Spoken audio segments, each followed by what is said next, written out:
Pace up. Learn and grow.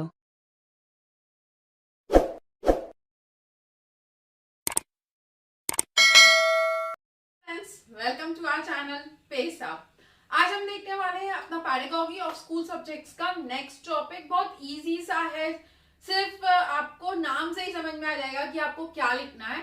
Point wise discussion करेंगे जिसमें आपके माइंड में फीड हो जाए कि आपको क्या पॉइंट एलैबोरेट करना है आपके एग्जाम्स के लिए।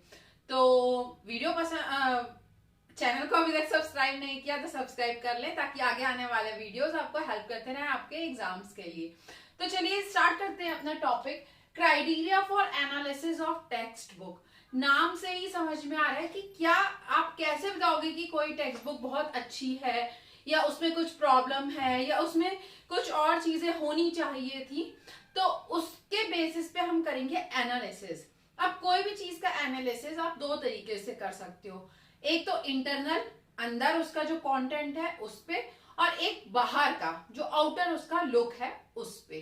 तो पहले हम आउटर पार्ट की बात करते हैं, यानी जैसे किताब बाहर से दिखाई देती है, कोई भी बुक हो गई, नोटबुक हो गई, वैसे तो बुक ही के बारे में टेक्स्ट बुक है, तो कि उसमें क्या चीजें होना चाहिए।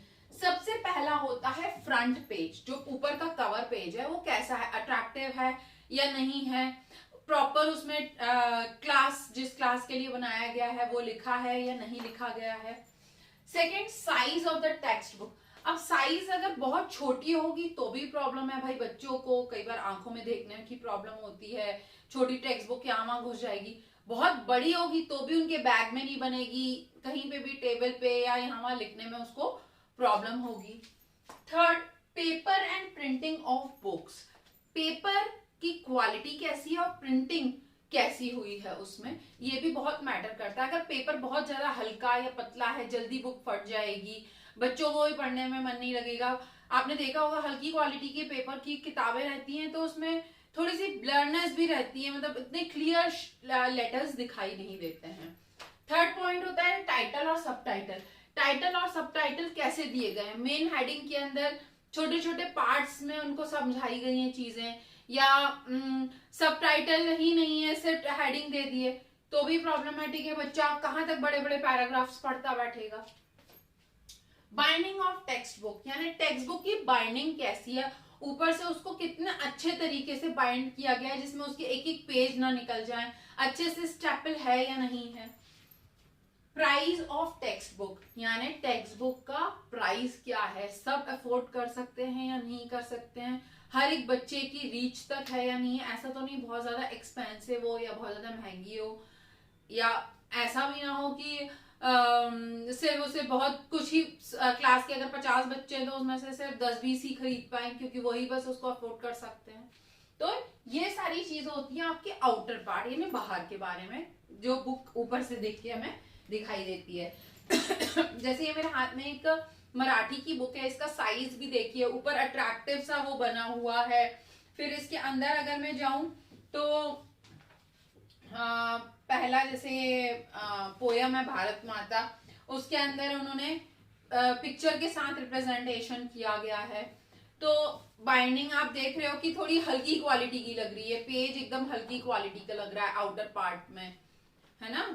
तो इनर पार्ट में अब हम चलते हैं, तो क्या है, अकॉर्डिंग टू ऑब्जेक्टिव होना चाहिए। ऑब्जेक्टिव यानी जिस सब्जेक्ट से रिलेटेड है, जिस चीज को वो समझाना चाहते हैं उससे रिलेट जरूर करना चाहिए।